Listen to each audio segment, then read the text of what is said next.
سلام یا حسین، سلام یا حسین۔ اعوذ باللہ من الشیطان الرجیم، بسم اللہ الرحمن الرحیم۔ اللہم صلی علی سیدنا و مولانا محمد و علی سیدنا علی و سیداتنا فاطمہ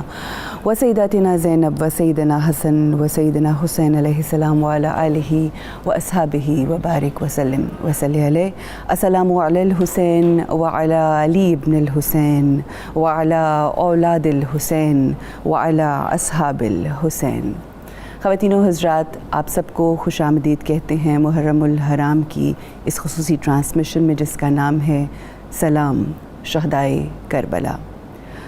خواتین و حضرات، اس بات سے آپ واقف ہیں کہ محرم الحرام کا آغاز ہے امام حسین علیہ السلام کی کربلا میں آمد ہے۔ جب امام حسین علیہ السلام کربلا میں پہنچے تو ان کا ایک مکالمہ بہت ہی خوبصورتی سے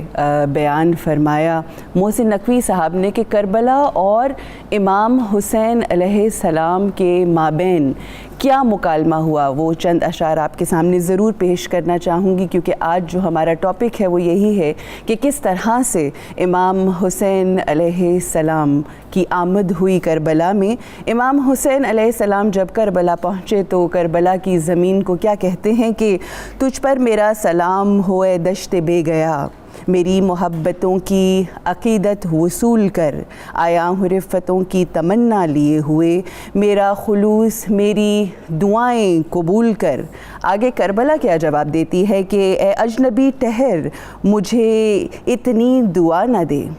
اے اجنبی ٹہر مجھے اتنی دعا نہ دے، پہلے بھی میری خاک ہے نبیوں سے شرمسار، میری حدوں سے جلد گزر جا بے احتیاط، میں کربلا ہوں میری تباہی سے ہوشیار۔ امام حسین کیا ارشاد فرماتے ہیں کہ تیرے اجاڑ پن کا میرے پاس ہے علاج، تجھ کو خبر نہیں کہ میں عیسیٰ کا ناز ہوں، میں نے تو بچپنے میں فرشتوں کو پر دیے، اپنا مرض بتا میں بڑا کارساز ہوں۔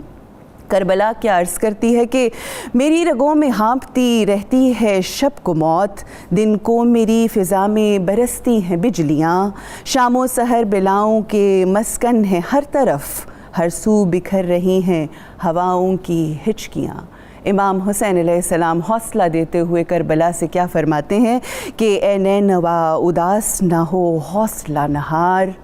اے نینوا اداس نہ ہو حوصلہ نہار، لایا ہوں تیرے واسطے پیغام زندگی، میں خود کو اجڑ کے تجھ کو بساؤں گا اس طرح، تیری سحر بنے گی میری شام زندگی، اے خاک بے ثمر میرا ایجاز دیکھنا، اے خاک بے ثمر میرا ایجاز دیکھنا، ایک بار میرے ساتھ ذرا مسکرا کے دیکھ، ضامن ہوں تجھ کو خل سے بڑھ کر بساؤں گا، اے خطۂ اداس مجھے آزما کے دیکھ۔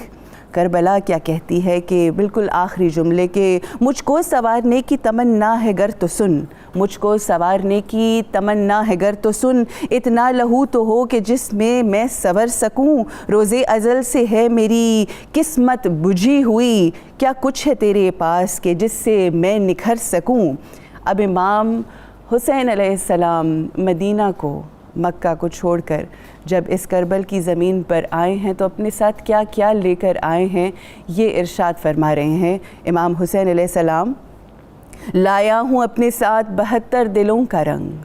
لایا ہوں اپنے ساتھ 72 دلوں کا رنگ، اس کے سوا نظر میں کوئی اور گر بھی ہیں، 6 ماہ کے شیر خار بھی ہمراہ ہیں میرے، بہنوں کی چادریں اور سکینہ کے در بھی ہیں، مسلم حبیب جون سے اصحاب ہیں یہاں، جو مر بھی جائیں اور تجھے آسرا بھی دیں، لائیں گے وہ بہار یہاں اپنے خون کی، دیکھیں تجھے ملک تو فلک سے دعا بھی دیں۔ آگے بالکل جب ہار گئی یہ کربلا کی زمین تو آخر میں کیا ارشاد فرماتی ہے کہ ہر چند لا علاج ہیں میری اداسیاں، لیکن یہ حوصلہ، یہ محبت کمال ہے۔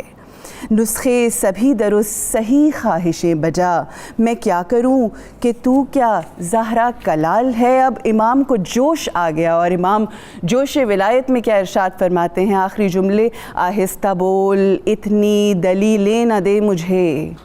آہستہ بول اتنی دلیلیں نہ دے مجھے، گستاخیاں نہ کر کہ میں شہ مشرقین ہوں، لے اب لگا رہا ہوں تیری خاک پر خیام، اتنا بھڑک رہی ہے تو سن میں حسین ہوں۔ خواتین و حضرات، آپ کے اور ہمارے امام مدینہ کو چھوڑ کر، اپنے نانا جان کی قبر مبارک کو چھوڑ کر، اپنی مادر گرامی کو رخصت کر کے،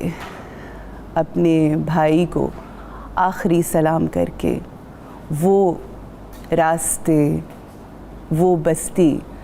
وہ گلیاں، وہ کوچے، وہ گھر کے جہاں انہوں نے بچپن میں اپنے بھائی کے ساتھ، اپنی ماں کے ساتھ، اپنے والد گرامی کے ساتھ، اپنے نانا جان کے ساتھ وقت گزارا تھا، وہ سب چھوڑ کر کربلا کو بسانے آن پہنچے ہیں۔ اپنے آج کے شو میں ہم اسی حوالے سے گفتگو کریں گے کہ آخر اس سرزمین کو چھوڑنے کا مقصد کیا تھا، آخر کیا محرکات تھے کہ جس کی وجہ سے امام حسین علیہ السلام کو اپنا وہ وطن چھوڑ کر آنا پڑا کہ جس سے ان کو بے انتہا محبت تھی۔ آئیے گفتگو کو آگے بڑھاتے ہیں۔ جو ہمارے مہمان ہیں ان سے آپ کا تعارف کروانا چاہوں گی۔ سب سے پہلے ہماری اور آپ کی بہت ہی محترم، بہت خوبصورت گفتگو فرماتی ہیں، میری استاد ہیں سیدہ ضیاء بطول صاحبہ، بہت خوش آمدید۔ ان کے ساتھ پروفیسر صاحبہ موجود ہیں، دل، زبان اور ہر لحاظ سے اللہ سبحانہ و تعالیٰ نے خاص عطائیں کی ہیں ان کے اوپر۔ پروفیسر نورید فاطمہ صاحبہ، السلام علیکم، خوش آمدید پروگرام میں۔ خواتین و حضرات، ہماری جو تیسری مہمان ہیں، خوبصورت منقبت پڑھتی ہیں، رسول اللہ صلی اللہ علیہ وآلہ وسلم کی ثنا کرتی ہیں اور بہت خوبصورت انداز بیاں ہے، ہمارے ساتھ ہیں مریم منیر صاحبہ، السلام علیکم، بہت شکریہ آپ کی آمد کا، آپ سب لوگوں کی۔ سیدہ ضیاء بطول صاحبہ، یہ وہ گھرانہ ہے، یہ وہ ذات ہے، یہ وہ ہستی ہے جو بے مقصد کچھ نہیں کرتا۔ مقصد امام حسین، اس ہجرت کا مقصد کیا تھا؟ نحمدہ و نصلی علی رسولہ الکریم، بسم اللہ الرحمن الرحیم۔ تمام حمد و ثنا ہے خالق کائنات، مالک ارض و سماوات کے لیے، اور تمام درود و سلام ہو حضرت محمد صلی اللہ علیہ وآلہ وسلم اور ان کے اہل بیت اطہار پر، اور خصوصاً شاہ شہیدان کربلا امام حسین علیہ السلام پر، اور تمام اسیران کربلا پر، شہدائے کربلا پر۔ یہ تعزیت جو امام حسین علیہ السلام کی شہادت کی اور ان کے ورود کربلا کی تمام عالم اسلام کے لیے آج ہمارے دلوں کو افسردہ کرتی ہے، اور یہ وہ رنج ہے جو کہ دلوں سے آج تک نہ مٹ پایا ہے، نہ قیامت تک مٹ سکے گا۔ بے شک حسین علیہ السلام کا تعلق پانی سے ایسے جڑ گیا ہے کہ جب ان کا نام ہی لیتی ہے تو آنکھ میں پانی بھر آتا ہے، سبحان اللہ، اور بڑا مشکل ہو جاتا ہے پھر ان مرحلوں کے اوپر گفتگو کرنا۔ آپ نے بات کی ان کی کربلا کی آمد کی اور ان کے مقصد اس سفر کی جو ہجرت انہوں نے کی۔ 28 رجب کو جو قافلہ مدینہ سے چلا تھا، جب وہ وہاں سے چلا تو اس وقت اس سے پیچھے محرکات دیکھنے کی، اس کے پس منظر کو دیکھنے کی بہت ضرورت ہے کہ اس وقت معاشرے کے حالات کیا تھے۔ حق باطل سے ملتبس ہو چکا تھا، حق اور باطل کی حدیں آپس میں مدغم ہو چکی تھیں۔ تو اس وقت جب حق کو باطل کی شکل دی جا رہی تھی اور باطل کو حق کی شکل دی جا رہی تھی، اور تمام معاشرتی برائیاں اس وقت معاشرے میں عام ہو رہی تھیں، تو سبت پیمبر ہونے کے ناطے سے اور رسول خدا حضرت محمد صلی اللہ علیہ وآلہ وسلم کے نواسے ہونے کی حیثیت سے امام حسین علیہ السلام نے اس ذمہ داری کو سب سے بڑھ کر محسوس کیا۔ ویسے اس وقت کے جتنے بھی عارفین تھے، علماء تھے، ان سب کے دلوں میں اس بات پر تشویش موجود تھی۔ تو اگر آپ مکہ میں بھی اور مدینہ میں بھی جتنے بھی اشراف تھے اور جو امت مسلمہ کے اس وقت کے رہنما تھے، وہ سب اس بات پر تشویش کا شکار تھے کہ اس وقت معاشرہ کس طرف جا رہا ہے، یزیدیت جو ہے وہ کس طرح سے حق کو باطل سے ملتبس کر رہی ہے، اور کس طرح سے خلافت جو ہے وہ ملوکیت کی شکل اختیار کرتی جا رہی ہے جس کی اسلام میں گنجائش نہیں تھی۔ تو یہ جب چیزیں انہوں نے دیکھی اور انہوں نے دیکھا کہ اب اس وقت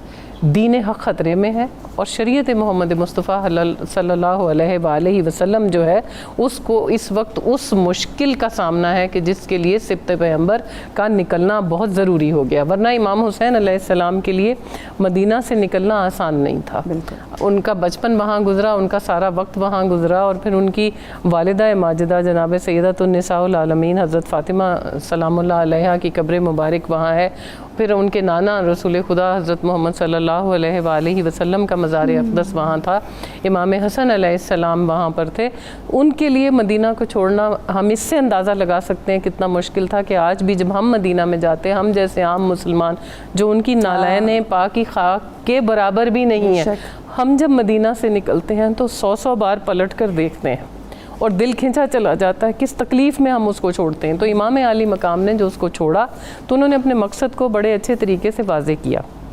ایک ان کے وہ خطبہ ان کا بڑا وہ ہے جس میں انہوں نے یہ الفاظ ادا کیے جب وہ رسول خدا حضرت محمد صلی اللہ علیہ وآلہ وسلم سے رخصت طلب کرنے کے لیے گئے ہیں، تو انہوں نے اس وقت ان سے جو باتیں کی ہیں اور جو ان کا مکالمہ ہے اس میں وہ یہ واضح کرتے ہیں کہ آج وہ وقت آ پہنچا ہے جس کے لیے میری ماں جناب سیدہ فاطمہ زہرا نے مجھے پروان چڑھایا اور جناب علی مرتضیٰ نے میری تربیت فرمائی، اور جس کے لیے آپ نے کہا تھا کہ حسین منی و انا من الحسین، تو وہ وقت آ گیا ہے کہ رسول خدا اب وہ وعدہ نبھانے کا وقت آ گیا۔ اور پھر جب وہ اپنی والدہ ماجدہ سے بھی رخصت طلب کرتے ہیں تو وہاں بھی یہی وہ اپنے ان کے ساتھ بھی یہی ان کا مکالمہ ہے۔ اور پھر جب وہ امام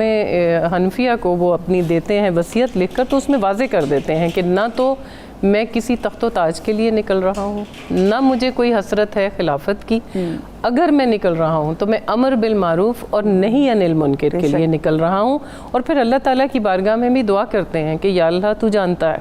کہ میں بدی کو ناپسند کرتا ہوں، بدی سے نفرت کرتا ہوں، میں نیکی سے محبت کرتا ہوں، اور میں اس وقت نیکی اور بدی کے اندر حد فاصل قائم کرنے کے لیے تیرے راستے پر نکل رہا ہوں، تو میری مدد فرما اور تو مجھے وہ صبر عطا فرما جو اس راستے کی مشکلوں کو سامنا کرنے میں میرے کام آئے۔ تو اس لیے امام حسین علیہ السلام جس وقت مدینہ سے نکلے تھے 28 رجب کو، اس وقت ان کو اپنا مقصد بالکل واضح معلوم تھا، اسی لیے دیکھیں ان کے ساتھ جو وہ اسباب سامان لے کر نکل رہے ہیں کہ اس میں کیا ہے، نہ تو انہوں نے جنگ کے آلات ساتھ لیے ہیں، نہ انہوں نے اسباب حرب اور جنگ ساتھ لیا ہے، نہ انہوں نے مدینہ کے لوگوں کو اکسایا ہے اپنے ساتھ چلنے پہ۔ دیکھیں وہ سبط پیغمبر تھے، اس وقت روئے زمین پر جناب سیدہ فاطمہ زہرا کے وہ ایک واحد لال موجود تھے جن کے کہنے پر امت مسلمہ سے بہت سے لوگ نکل سکتے تھے، لیکن ان کا مقصد فتنہ و فساد نہیں تھا، نہ حکومت تھی، نہ خلافت تھی۔ اس لیے جب وہ نکلے تو لے کر کیا نکلے ہیں کہ ساتھ سیدانیاں ہیں، ساتھ جناب زینب کبریٰ ہیں، ساتھ ان کی بیٹیاں ہیں، ساتھ وہ بچے ہیں، شیر خوار علی اصغر ہیں، ان کے ساتھ ان کی سب سے قیمتی متاع جناب علی اکبر ہیں، ان کے پاس ان کے یتیم بھتیجے امام حسن کی اولاد اور حضرت قاسم ہیں۔ تو جو لوگ یہ کہتے ہیں کہ امام جنگ کے لیے نکلے تھے یا امام کا مطمع نظر خلافت تھا، ان سے میری التجا صرف یہی ہے کہ ایک دفعہ پلٹ کر اس قافلہ سادات کو دیکھ لیجئے، کیا جو خلافت کے لیے نکلتے ہیں وہ ایسے نکلتے ہیں؟ بالکل، وہ سیدانیاں ساتھ لے کر نکلتے ہیں، مخدرات عصمت کو ساتھ لے کر، بچوں کو ساتھ لے کر، اور اس طرح سے نکلتے ہیں۔ وہ بالکل ویسے نکلے تھے جیسے امام نکلتا ہے، جیسے امام قیام کرتا ہے، جیسے متقی صراط مستقیم پر نکلتا ہے۔ وہ بین ہی وہ منظر تھا امام حسین علیہ السلام کا، اس وقت قبر رسول خدا حضرت محمد صلی اللہ علیہ وآلہ وسلم سے بچھڑنے کا اور مدینہ سے بچھڑنے کا۔ اور بے حد درود و سلام ہو میرے اس امام پر کہ وہ کتنی بار مدینہ کو پلٹ کر دیکھتے ہوں گے اور کس دکھ میں، کس تکلیف میں وہ 28 رجب کو وہاں سے نکلے تھے، جو اپنے مختلف منزلیں طے کرتا ہوا مکہ سے ہوتا ہوا پھر وہ 2 محرم 61 ہجری کو یہ جو مقام ہے جس کو ہم کرب و بلا کہتے ہیں، یہاں پر امام کا ورود ہوتا ہے۔ جب وہاں پہنچتے ہیں تو وہاں جب مختلف لوگوں سے پوچھا کہ یہ جگہ کیا ہے تو کسی نے کہا یہ کرب و بلا ہے، کسی نے کہا یہ غازریہ ہے، کسی نے کہا یہ نینوا ہے۔ تو ایک بوڑھے شخص نے جب یہ کہا کہ یہ کرب و بلا ہے تو امام حسین علیہ السلام نے کہا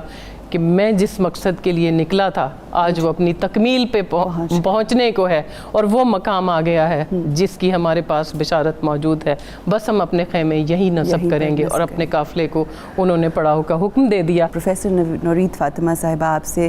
یہی استدعا کروں گی کہ ضرور بتائیے کہ بڑا مشکل لمحات ہیں. بے شک ہم نے گفتگو تو یہ کرنی ہے کہ کس طرح سے آمد ہوئی اور پھر اس کے بعد چند واقعات، مگر بہت ضروری ہوتا ہے کہ اس کا پس منظر بیان ضرور کیا جائے، کیونکہ جہاں پر پہنچا جا رہا ہے اگر اس کا پس منظر بیان ہو جائے تو زیادہ بہتر طریقے سے ہم سمجھ پائیں گے وہ محرکات، وہ مقاصد. کیا فرمائیے گا؟ بہت اہم، بہت ضروری. بسم اللہ الرحمن الرحیم. اللہم صلی علی سیدنا و مولانا محمد وعلی آلہ وصحبہ وبارک وسلم.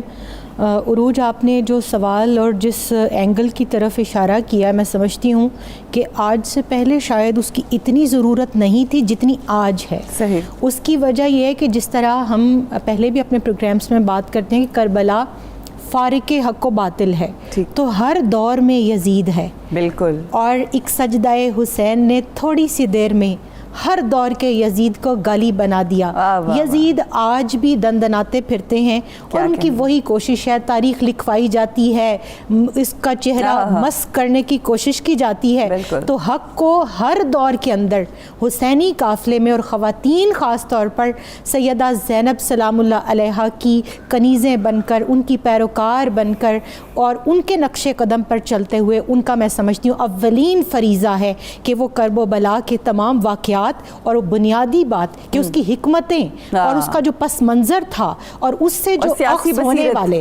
ہونے والے وہ جو اسباق جن کو ہم اپنی عام زندگی کے اندر اپلائی کر سکتے ہیں، ان کے اوپر ضرور روشنی ڈالیں. کیونکہ ایک عورت جو ہے وہ ماں کی گود کی جو درسگاہ کی حیثیت سے وہ نیشن بلڈنگ کرتی ہے. تو جب تک جذبے وہ ٹرانسفر نہیں کرے گی تب تک میں سمجھتی ہوں وہ کردار ادھورے رہیں گے. آپ نے جو حکمتوں کے حوالے سے بات کی، کربلا میں ورود کے حوالے سے، اور جو اسباب و محرکات تھے، دیکھیے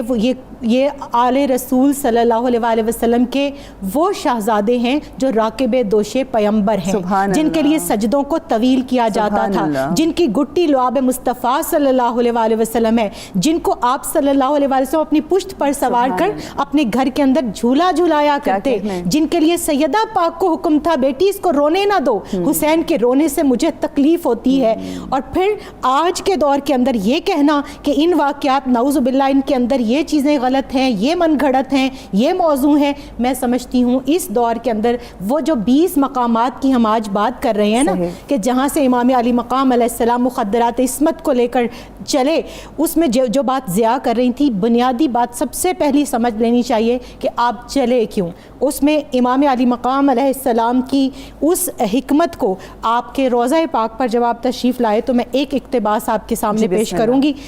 حضور نبی کریم صلی اللہ علیہ وسلم کے روضہ پاک پر جب آپ تشریف لائے تو آپ نے جو چند جملے ارشاد فرمائے اس میں تمام مقصدیت واضح ہو جاتی ہے. آپ نے فرمایا الوداعی سلام پیش کرتا ہوں اے میرے پیارے سیدی یا رسول اللہ صلی اللہ علیہ وسلم، پیارے نانا جان، اے اللہ کے حبیب، میرے ماں باپ آپ پر قربان ہوں، میں نہایت مجبور ہو کر آپ کے جوار اقدس سے جا رہا ہوں. میرے اور آپ کے درمیان ظاہری جدائی ہو رہی ہے جبکہ باطنی جدائی تو کبھی ہونے ہی نہیں والی، اور یہ ظاہری جدائی بھی اس لیے ہے کہ مجھے مجبور کیا جا رہا ہے کہ میں آپ کا بیٹا حسین، اب یہ دیکھیے تعارف، میں آپ کا بیٹا حسین یزید شارب الخمر اور فاسق و فاجر کی بیعت کروں، اور اگر میں ایسے شخص کی بیعت کر لوں گا تو میں کافر ہوتا ہوں، اور اگر میں اس سے انکار کرتا ہوں تو قتل ہوتا ہوں، اور مجھے خود اپنے قتل ہونے کا ڈر نہیں، البتہ آپ کے شہر یعنی مدینہ الرسول صلی اللہ علیہ وسلم کی اہانت کا خطرہ ہے. اس امر کی بنا پر مجبوراً جوار رسول انور سے رخصت ہو رہا ہوں، اور میری طرف سے حضور آخری سلام قبول ہو. اب اس کے بعد آپ صلی اللہ علیہ وسلم کو حالت مکاشفہ میں دیکھ رہے ہیں، آپ روضہ پاک سے برآمد ہوتے ہیں، اپنی آغوش میں اپنے بیٹے کو لیتے ہیں، ان کا ماتھا چومتے ہیں، ان کا منہ چومتے ہیں، اور ان کو کن الفاظ میں تسلی دیتے ہیں، اے فرزند حسین، ان قریب ظالم تجھے کربلا کے میدان میں بھوکا اور پیاسا شہید کر ڈالیں گے، اور میرے اہل بیت یعنی تیرے خاندان پر مصائب ڈھائیں گے، اہل بیت کے چھوٹے بڑے شہید کر دیے جائیں گے۔ اب یہاں سے دیکھیے حضرت علی اصغر کی انڈیکیشن، حضرت علی اکبر کی، حضرت اون و محمد کی، حضرت قاسم علیہ السلام، ان تمام کی انڈیکیشن میرے نبی علیہ الصلوۃ والسلام دے رہے ہیں کہ چھوٹے بڑے شہید کر دیے جائیں گے، اور تمہارے رفقا کے درجات بہت بلند ہیں جو شہادت عظمیٰ کے بغیر آپ کو مل نہیں سکتے۔ آگے تسلی، آخری ورڈ کیا آپ نے ارشاد فرمائے، اے میرے پیارے بیٹے صبر و رضا پر قائم رہنا۔ یہ وہ پیغام صبر و رضا ہے جو آپ لے کر نکلے، اور آگے فرمایا میرے دین پر آنچ نہ آنے دینا، اور تم جام شہادت نوش کرنے کے بعد سیدھے ہمارے پاس آ جاؤ گے، اور میری دعا ہے اے میرے اللہ میرے حسین کو صبر اور اجر عطا فرما۔ یہی وہ موٹیویشن تھی، یہی وہ تمام فلسفہ کرب و بلا ہے، یہی وہ حکمتیں ہیں، یہی وہ دین کی جو سربلندی اور بقا اور سالمیت کی اور جو اس کی مٹتی ہوئی اقدار ہیں، ان کے لیے امر بالمعروف اور نہی عن المنکر جو آپ کا بیسک انٹینشن تھی، اس کے تحت پھر آپ نے 27 رجب المرجب کو پہلے مدینہ چھوڑا، پھر مکہ مکرمہ میں آ کر شیب ابی طالب میں آباد ہوئے، پھر مکہ کو بھی حج کے دنوں میں احرام حج آپ نے اتار کر، اور 8 ذی الحج کو، اور میں تو یہ کہتی ہوں کہ مولا کائنات شیر خدا کرم اللہ وجہ الکریم کا لال ہو، اور وہ جو رد شمس کا واقعہ ہے، اعلیٰ حضرت فرماتے ہیں کہ مولا علی نے واری تیری نیند پر نماز، اور نماز کون سی؟ وہ بھی جو سب سے اعلیٰ خطر کی ہے۔ کیوں؟ تربیت کیا تھی کہ ثابت ہوا کہ جملہ فرائض فروع ہیں، اصل الاصول بندگی اس تاجور کی ہے۔ یہاں حج کو بچایا جا رہا ہے، یہاں جو مناسک حج اور شاعر اللہ کی حرمت ہے، وہی حرمت مدینہ کو بچانے کے پیش نظر تھی، وہی مکہ کو، وہی شاعر اللہ کو، اور تمام جتنے بھی مقامات ہیں ان پر وہی تسلیم و رضا، وہی صبر نظر آیا۔ اور جب نینوا کی بات ہوتی ہے مجھے اس خواب کا بھی یاد آتا ہے کہ جس میں رسول پاک صلی اللہ علیہ وسلم تشریف لائے، اور آپ ان للہ و انا الیہ راجعون پڑھتے ہوئے بیدار ہوئے۔ سیدنا امام زین العابدین اور ایک روایت میں سیدنا علی اکبر علیہ السلام نے پوچھا کہ بابا جان آپ پریشان کیوں ہیں؟ کہا کہ ابھی خواب میں رسول رحمت صلی اللہ علیہ وسلم تشریف لائے اور فرمایا کہ موت تمہاری طرف اس طرح بڑھ رہی ہے، میں اس لیے پڑھ رہا ہوں۔ کہا کیا ہم حق پر نہیں ہیں؟ کہا بالکل حق پر ہیں۔ بہت خوبصورت جملہ جناب علی اکبر کا کہ اگر ہم حق پر ہیں تو موت ہم پر آ جائے یا ہم موت پہ جا پڑیں، بے شک اس میں کوئی حرج نہیں۔ بے شک خواتین و حضرات، بے انتہا خوبصورتی سے آغاز گفتگو ہوا، اور ہم سب جانتے ہیں کہ آج تذکرہ ہے امام حسین علیہ السلام کی آمد کا کربلا میں، اور جو واقعات ہیں، کیونکہ آمد تو ہوگی مگر اس سے پہلے جو مختلف منازل طے ہوئی ہیں پورے خانوادہ رسول اکرم صلی اللہ علیہ وآلہ وسلم کو لے کر، اور اس کے بعد جب مدینہ سے آپ رخصت ہوتے ہیں اور پھر مکہ آتے ہیں، وہاں پر موجود جو حاجی ہیں اور جتنے لوگ وہاں پر موجود ہیں ان سے کیا گفتگو ہوئی، اور کس طرح سے ہمارے امام نے حجت تمام کی تمام مسلمانوں اور رہتی دنیا تک کے لیے کیا پیغامات دیے، وہ انشاءاللہ اپنے آج کے اس پروگرام میں اس حوالے سے ہم گفتگو کریں گے۔ ہمارے ساتھ رہے گا، یہاں رکنا ایک چھوٹے سے وقفے کے لیے، واپس آتے ہیں، گفتگو کو آگے بڑھاتے ہیں۔ السلام علیکم ورحمۃ اللہ۔ سلام یا حسین، سلام یا حسین، سلام یا حسین۔ السلام علیکم ورحمۃ اللہ۔ محرم الحرام کی خصوصی ٹرانسمیشن سلام شہدائے کربلا میں ایک بار پھر آپ سب کو خوش آمدید کہتے ہیں۔ خواتین و حضرات، ہم امام حسین علیہ السلام اور خانوادہ رسول اکرم صلی اللہ علیہ وآلہ وسلم کی کربلا میں آمد اور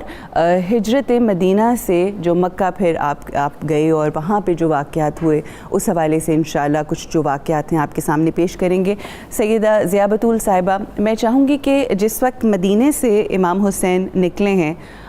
ہم نے پہلے یہ بیان کیا کہ بڑا مشکل ہوتا ہے، ہمارے لیے نکلنا اس قدر مشکل ہوتا ہے، اور امام واقف ہیں کہ اب واپسی نہیں ہے، تمام کشتیاں جلا کے جا رہے ہیں، مگر وہاں پر جو واقعات ہوئے ہیں اس رات جو ولید کے دربار کے اندر، میں چاہوں گی تھوڑا سا اس کا بیان ہو، اور پھر اس سے تھوڑا آگے بڑھ کے ہم مکہ کا رخ کریں گے۔ جی بالکل، یہ آپ کا سوال جو ہے وہ اس لحاظ سے بڑا ریلیونٹ ہے کہ جب وہ کیا حالات تھے جن کی وجہ سے امام کو یہ وہاں سے نکلنا ہی پڑا. مقصد سفر کو تو ہم نے بہت پہلے واضح کر دیا اس میں، اور نورید صاحبہ نے بھی اور میں نے بھی اس پہ بات کی. اب اس رات کے جو واقعات ہیں کہ کیوں 28 رجب کو جو ہے امام مدینہ کو چھوڑ کر باہر نکلتے ہیں، تو اس سے پہلے یہ کہ پہلے تو یہ بات چیت ویسے چل رہی تھی کہ جی یزید کی بیعت طلب کریں امام حسین علیہ السلام سے، اور آپ کو معلوم ہے کہ امام حسین علیہ السلام نے ظاہر ہے اس کی بیعت نہیں کی تھی. اور پھر اور بھی کچھ اصحاب موجود تھے جنہوں نے، عبداللہ ابن زبیر نے نہیں کی تھی اور عبداللہ ابن عمر نے نہیں کی تھی، تو امام حسین علیہ السلام نے بھی وہ بیعت نہیں کی تھی. لیکن پھر جب تقاضا جو ہے وہ امیر شام کی طرف سے بڑھنے لگا اور یزید کے خطوط ادھر آنے لگے کہ ولید کو کہ امام حسین علیہ السلام کو طلب کریں اور ان سے میری بیعت طلب کریں. جب امام حسین علیہ السلام کو پیغام آیا کہ آپ کو فوری طور پر اس نے گورنر مدینہ نے یعنی ولید نے اپنے پاس بلایا ہے، تو امام حسین علیہ السلام کے ساتھ تمام ہاشمی جوان جو تھے وہ اٹھ کر کھڑے ہو گئے. اور پھر مدینہ تھا، سبط پیغمبر رسول خدا حضرت محمد صلی اللہ علیہ وآلہ وسلم تھے، ان کی وہ تکریم تھی کہ سارا مدینہ اٹھ کر ان کے ساتھ جانے کو تیار تھا. لیکن امام عالی مقام نے باقی لوگوں کو روکا. امن و امان اور نقص امن سے گریز کرنے کے لیے انہوں نے صرف ہاشمی جوان جو تھے، جو ان کے گھر کے لوگ تھے، جیسے حضرت عباس تھے، حضرت علی اکبر تھے، حضرت قاسم تھے، اور یہ سب لوگ جو تھے، یہ جو ان کے گھر کے افراد تھے، یہ سب ان کے ساتھ چلے. امام حسین علیہ السلام جب وہاں پہنچے ہیں ولید کے پاس، تو انہوں نے کہا جی ہم بھی اندر جائیں گے کیونکہ ہمیں شک ہے کہ یہ کینہ پرور انسان آپ کو نقصان نہ پہنچائے. اور جب وہ یہ بات ہوئی اور امام حسین علیہ السلام نے پھر بھی یہ دیکھتے ہوئے کہ یہ نوجوان ہے، ان کا خون جوش مارے گا اگر اس نے کوئی بھی ایسی بات کی، تو امام حسین علیہ السلام کوئی بھی گنجائش نہیں چھوڑنا چاہتے تھے. اس لیے امام حسین علیہ السلام نے ان سے کہا کہ آپ باہر رکیں، میں اندر اکیلا ہی جاؤں گا، اور پھر اگر میں آواز بلند کروں تو آپ اندر آ جائیے. جب امام حسین علیہ السلام اندر ولید کے پاس گئے ہیں تو ولید نے وہی 2 حرفی بات ان سے کی کہ آپ کے پاس اب کوئی تیسرا راستہ نہیں ہے، آپ اس کی بیعت اختیار کریں یزید کی. تو امام حسین علیہ السلام کا وہ جو جملہ ہے وہ تاریخ میں اس طرح سے حد فاصل قائم کرتا ہے حق و باطل کے درمیان، اور اس طرح سے معیار قائم کرتا ہے امام حسین علیہ السلام کی پاک بازی اور طہارت کا اور ان کے حق پرست ہونے کا، کہ وہ کہتے ہیں کہ مجھ جیسا اس جیسے کی بیعت کر ہی نہیں سکتا. اس لیے کہ مجھ جیسا مطلب جو جن کو یہ رسول خدا صلی اللہ علیہ وسلم فرما دیں کہ حسین مجھ سے ہے اور میں حسین سے ہوں، تو اب وہ وقت آ گیا ہے کہ امام حسین علیہ السلام یہ واضح کر رہے ہیں کہ مجھ جیسا اس جیسے کی بیعت کر ہی نہیں سکتا. ایک اور بات انہوں نے کی، ایک تو یہ انہوں نے معیار واضح کر دیا، اس نے کہا جی آپ کو بیعت تو آج کرنی پڑے گی. اور رات کا وقت تھا جس وقت وہ میٹنگ کے لیے گئے تھے، اس پہ بھی انہوں نے ایک بڑی اچھی بات کی. امام حسین علیہ السلام فرماتے ہیں کہ مجھ جیسا رات کے اندھیرے میں بیعت نہیں کرتا. ٹھیک، تو دیکھیں وہ بھی ایک حوصلے اور جرت کا معیار قائم کر رہے ہیں. انہوں نے کہا مجھ جیسا رات کے اندھیرے میں بیعت نہیں کرتا، اس پہ صبح دن کی روشنی میں آپ کو اپنا جواب دوں گا. اور اس کے بعد امام حسین علیہ السلام جب واپس آئے اور مروان نے نکلتے وقت ایک جملہ بولا. مروان وہاں پہ بیٹھا ہوا اور اس نے کہا کہ جی وہ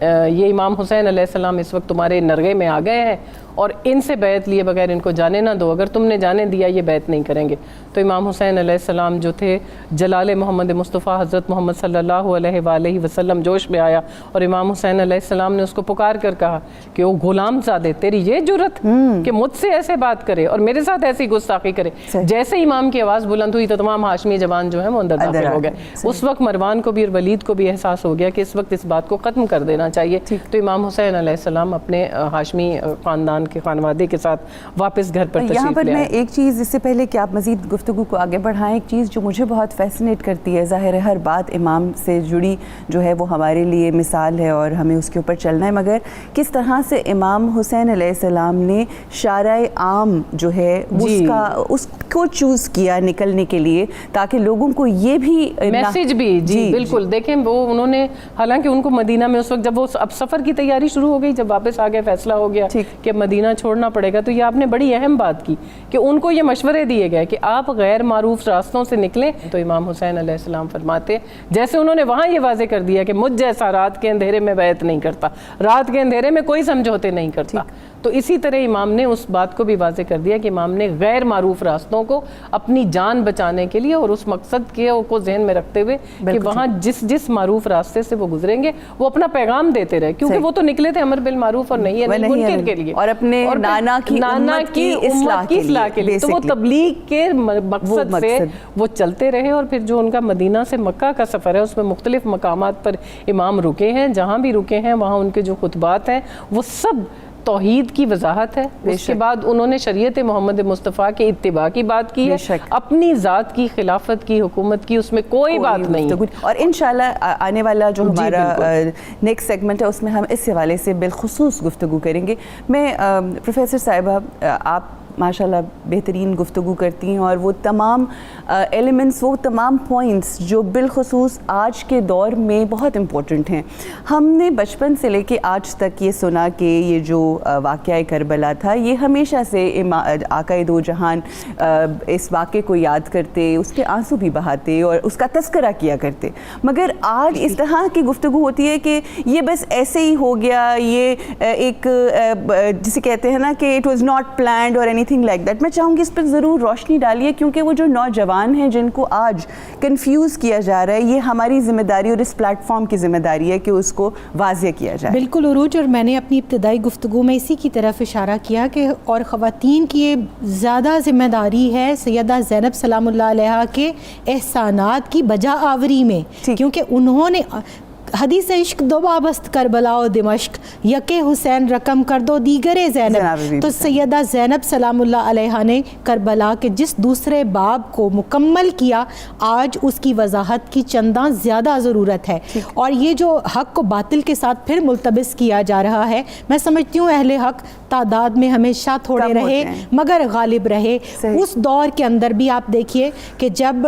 خلافت کو ملوکیت میں بدل دیا گیا، جب ممبر رسول صلی اللہ علیہ وآلہ وسلم پر بندر ناچنے لگے، اور جب اوباش لڑکوں کے ہاتھوں میں عنان حکومت دے دیا گیا، تو اس کے بعد پھر ہم نے وہ ادوار بھی پڑھے ہیں کہ جن کے اندر جنگ کو اور اسٹیٹ کی طرف سے، میں اس کو ہمیشہ کہتی ہوں یہ امپوز ٹیررزم تھی، یہ ایک جنگ، جی اس کو مسلط کیا گیا تھا. اور میں نے تاریخ میں احوال پڑھا ہے لوگوں، کسی نے کہا تھا جنگ جیسی بھی ہو وہ فوج لڑا کرتی ہے، اس میں گود کے علی اصغر علیہ السلام نہیں ہوتے، اس میں 5 سال کی سیدہ سکینہ سلام اللہ علیہا نہیں ہوتی، اس میں 40 دن بھی ابھی سیدہ رباب کے پورے نہیں ہوئے بچے کی ولادت کے بعد. اس حالت میں مدینہ سے رحلت فرما کر مکہ میں آنا اور آباد کہاں ہونا، شیب ابی طالب کے اندر. تو تاریخ اپنے آپ کو دہرا رہی ہے. سیدہ خدیجہ سلام اللہ علیہا موجود ہے شیب ابی طالب کے اندر. سیدہ فاطمہ الزہرا سلام اللہ علیہا 3 سال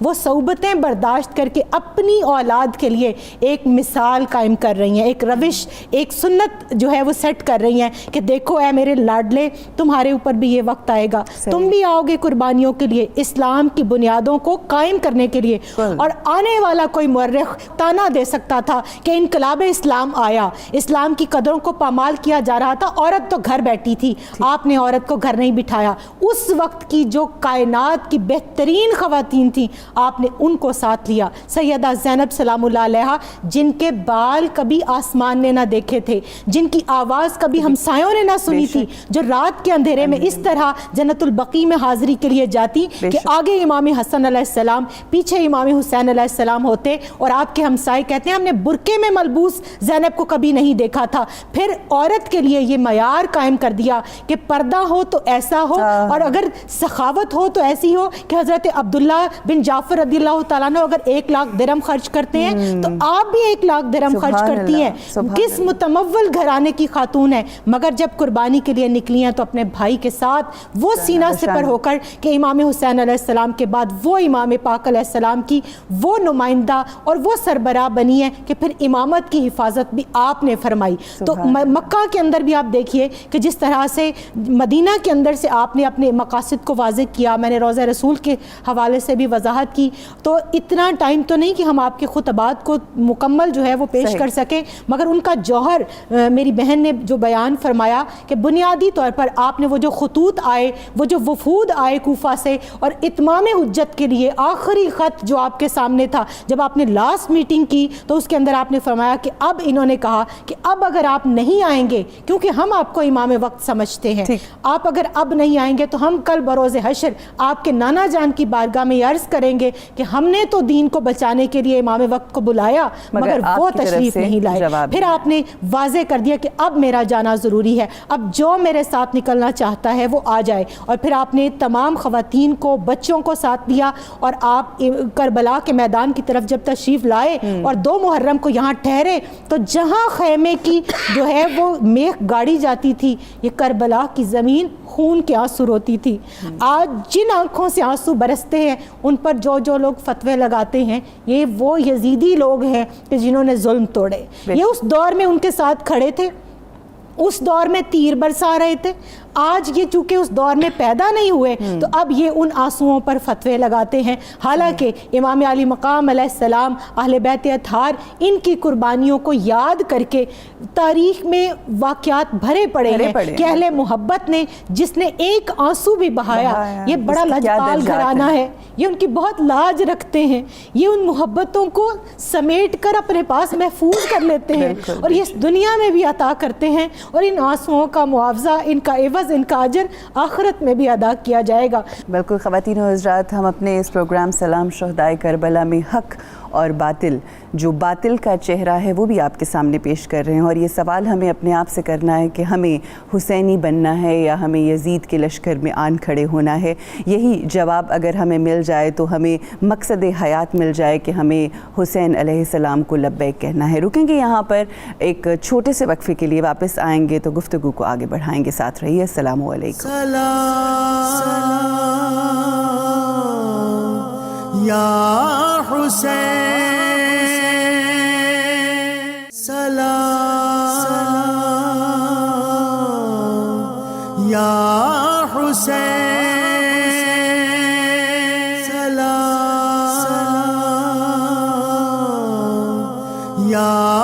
حسین۔ بسم اللہ الرحمن الرحیم۔ سلام شہدائے کربلا، محرم الحرام کی خصوصی ٹرانسمیشن آپ دیکھ رہے ہیں 92 نیوز پر۔ خواتین و حضرات، تذکرہ ہے امام حسین علیہ السلام کی وہ تمام منازل جو وہ مدینہ سے مکہ اور مکہ سے پھر طے کر کے کربو بلا پہنچے، اور میں زیادہ وقت ہم ویسٹ نہیں کریں گے تمہید میں سیدہ ضیاء بطول صاحب آپ سے ہی پوچھنا چاہوں گی، مکہ میں جو ہونے والے واقعات ہیں بہت اہم ہیں، کیونکہ وہاں پر امام نے حجت تمام کی ہے ان حاجیوں کے سامنے، تاکہ رہتی دنیا تک جو ہے یہ پیغام حق جو ہے اور یہ سب چیزیں جو ہیں واضح ہو جائیں۔ کیا فرمائیے گا؟ اور اس کے بعد پھر کربلا میں مکہ سے امام حسین علیہ السلام، آپ کو معلوم ہے جب انہوں نے اپنے حج کے احرام کو عمرے میں تبدیل کیا تو وہاں انہوں نے اپنے مقصد کو بھی واضح کیا، اور وہاں پر انہوں نے اپنی شہادت کا منظر بھی جو ہے وہ آشکار کر دیا، جو ان کا آخری خطبہ ہے جس میں وہ یہ بتا رہے ہیں کہ میں اب اس مقصد کے لیے یہاں سے نکل رہا ہوں، اور میں حرم محمد مصطفیٰ صلی اللہ علیہ وسلم اور اللہ تعالیٰ کے گھر کی جو بیت اللہ کی تقدس ہے اس کو برقرار رکھنے کے لیے، اور پھر اس میں وہ ساتھ یہ بھی بتا رہے ہیں کہ میں کرب و بلا کے اس بے آب و گیا دشت میں بھیڑیوں کو اپنی ناشوں کو نوچتے ہوئے دیکھ رہا ہوں، اور پھر امام وہیں پہ یہ بھی فرماتے ہیں کہ میں نے موت کو ابن آدم کے گلوبند کی طرح دیکھا ہے، کہ یعنی یہ اس کی زینت ہے، اس کی زینت ہے ابن آدم کی۔ تو امام نہ صرف وہیں سے اپنے مقصد کو بھی واضح کرتے ہوئے نکل رہے ہیں، اپنی شہادت کا منظر بھی وہیں سے بیان کرتے ہوئے نکل رہے ہیں، اور جو حاجی تھے وہاں پر جو اپنا حج کے لیے رکے ہوئے تھے ان میں سے کچھ جو ہیں ان کو بڑی تشویش اس بات پر ہوئی کہ جب سبت پیغمبر امام حسین علیہ السلام جو ہیں وہ حج کو چھوڑ کر جا رہے ہیں تو وہ کس مقصد کے لیے نکل رہے ہیں، تو کچھ لوگ ان کے پیچھے بھی آئے کچھ راستے تک۔ اچھا، پھر جو یوم ترویہ کو وہ وہاں سے نکلے ہیں 8 ذی الحج کو، 8 ذی الحج کو جس وقت وہ یہاں سے نکلے ہیں اس سے پہلے ان کو کوفہ سے وہ خط موصول ہو چکا تھا کہ امام مسلم بن عقیل کی جانب سے کہ سب نے ان کی بیعت کر لی ہے اور اب امام حسین علیہ السلام کا انتظار ہو رہا ہے، اور اب ان کے لیے بطور سبت پیغمبر یہ سب سے بڑی ذمہ داری ہے کہ وہ ان کی آواز پہ، ان کے بلانے پر لبیک کہیں۔ تو امام حسین علیہ السلام بھی اسی دن وہاں سے نکلے، اور اسی دن بدقسمتی سے امام مسلم بن عقیل کو بہت ہی ظلم و تشدد اور جبر و استبداد کے ساتھ بہت دردناک شہادت ان کی ہوئی، ان کو شہید کر دیا گیا۔ اور جب امام حسین علیہ السلام نکل کے مکہ سے کرب و بلا کی جانب جا رہے ہیں تو راستے میں مختلف منزلوں پہ مختلف واقعات ہوتے رہے، اور جب ایک جگہ پر ایک قاصد کی طرف سے مولا امام حسین علیہ السلام کو یہ معلوم پڑا کہ جی ہانی بن عروہ کو بھی قتل کر دیا گیا ہے اور ان کی لاشوں کو بازاروں میں گھسیٹا جا رہا ہے، اور جناب مسلم بن عقیل کو بھی شہید کر دیا گیا ہے، جناب قیس کو بھی شہید کر دیا گیا ہے، تو اس وقت سب لوگوں نے جو امام حسین علیہ السلام کے ساتھ تھے، کیونکہ راستے میں کچھ اونٹ کرائے پر بھی لیے تھے اور وہ لوگ بھی، ان کی سواریاں بھی قافلے ساتھ جا رہے تھے، تو جس وقت وہ شہادتیں ہو گئیں امام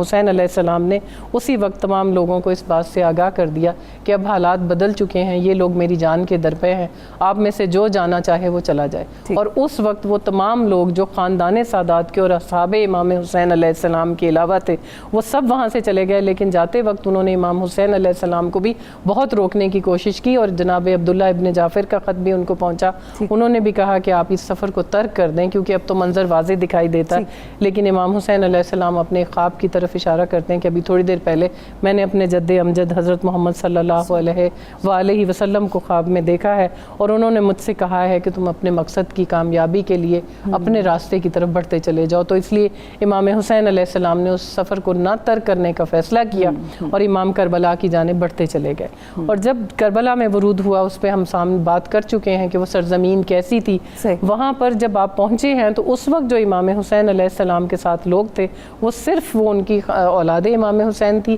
اصحاب امام حسین علیہ السلام تھے، یا وہ چند لوگ تھے جن کو آپ نے خط لکھ کر بلایا، یا جیسے شوذب تھے، عابس تھے جو آپ کے صحابہ میں سے تھے، زہیر ابن کین تھے، حبیب ابن مظاہر کو بلایا بہت گیا تھا۔ مشکلات بھی تو تھی نا کربلا میں پہنچنے جی، وہ راستہ اتنا مشکل تھا، پل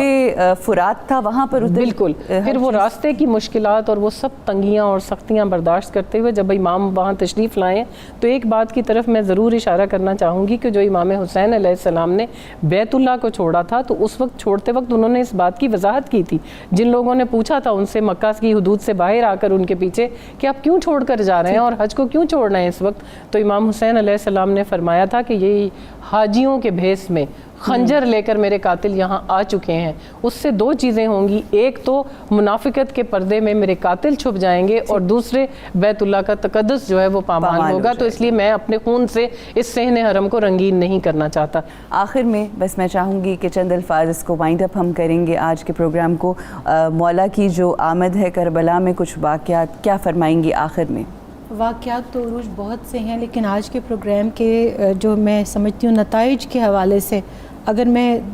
چند لفظوں میں کنکلوژن دوں تو قرآن کریم میں سورہ بقرہ میں اللہ نے جو ارشاد فرما دیا نا، وَلَنَبْلُوَنَّكُمْ بِشَيْءٍ مِّنَ الْخَوْفِ وَالْجُوعِ وَنَقْصٍ مِّنَ الْأَمْوَالِ وَالْأَنفُسِ وَالثَّمَرَاتِ، تو آج کے دور کے اندر بھی آج کے مسلمان کو دیکھنا ہے کہ جب آزمائش آئی تو وہ حق اور باطل کے پیروکار الگ الگ ہونا شروع ہو گئے،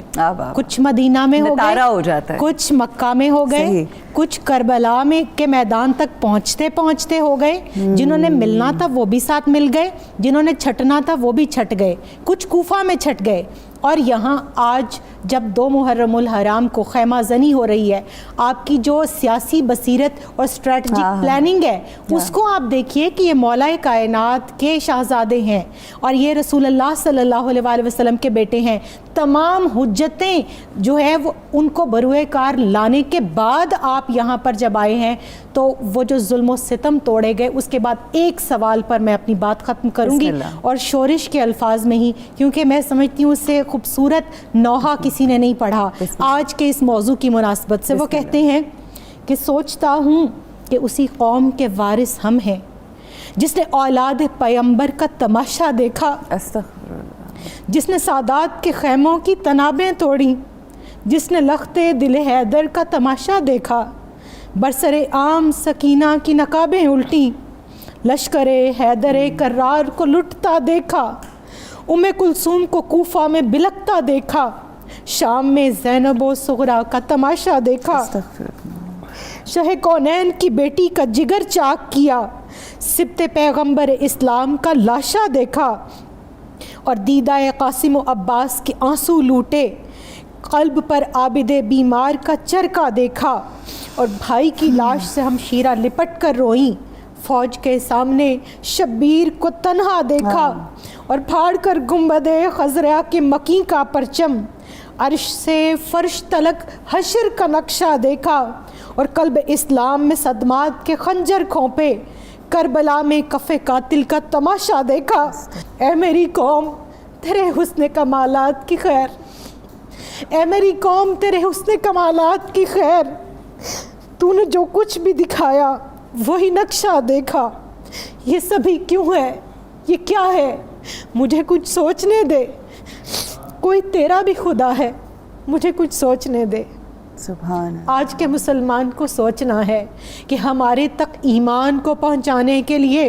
کلمے کو پہنچانے کے لیے، آج کی بیٹی کو سوچنا ہے مجھ تک اس چادر کو پہنچانے کے لیے کیا کیا قربانیاں دی گئیں، کیا کیا سختیاں برداشت کی گئی، چاروں طرف سے فوج، آسمان آگ برساتا ہوا، ریت انگارے اگلتی ہوئی، اور جو خیموں کو ڈی شیپ میں بنایا گیا، آگ کی ایک جو ہے خندق کھودی گئی ان کے ارد گرد، اس سختی میں، بھوک میں، پیاس میں، اپنے تمام معصوم بچوں، عورتوں کے ساتھ جو قربانی ہم تک پہنچائی گئی، آج کیا امت مسلمہ، کیا ہر مسلمان اس کی لاج نبھا رہا ہے؟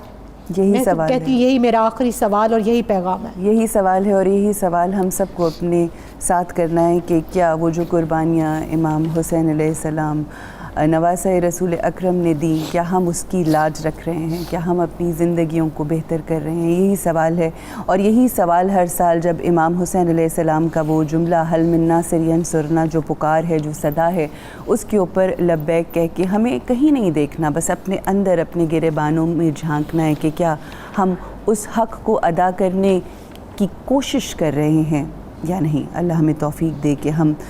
اس سوال کا جواب دینے والوں میں سے ہو سکیں۔ اب میں گزارش کروں گی مریم منیر صاحبہ سے کہ منقبت امام حسین علیہ السلام پیش کیجیے۔ دی کو بچانے سید کربل میں آ گیا ہے، دی کو بچانے سید کربل میں آ گیا ہے، سب کچھ لٹانے سید کربل میں آ گیا ہے، دی کو بچانے سید کربل میں آ گیا ہے، جب تیرگی بڑی تو لے کر چراغ نوری، لے کر چراغ نوری، ظلمت مٹانے سید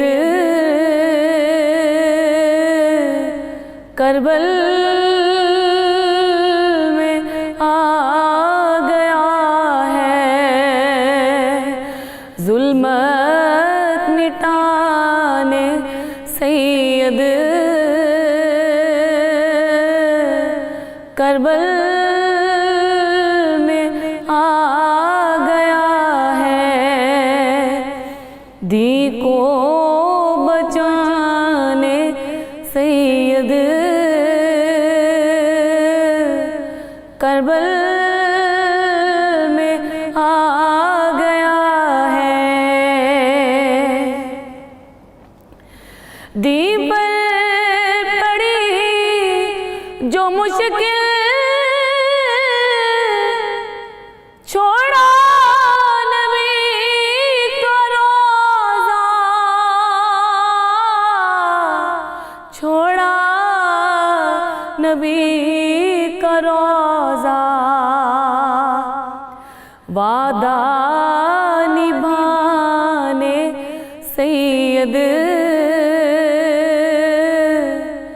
کربل میں آ گیا ہے وعدہ نبھانے سید کربل میں آ گیا ہے طاغوت حملہ آور اسلام پر ہوا جب اسلام پر ہوا جب سر بھی کٹانے سید کربل میں آ گیا ہے سر بھی کٹانے سید کربل میں آ گیا ہے دی کو بچانے سید کربل میں آ گیا ہے رب کی رضا کی خاطر ساجد لہو سے اپنے ساجد لہو سے اپنے شمع جلانے سید کربل میں آ گیا ہے شمع جلانے سید کربل میں آ گیا ہے دی کو بچانے سید کربل میں آ گیا ہے سلام یا حسین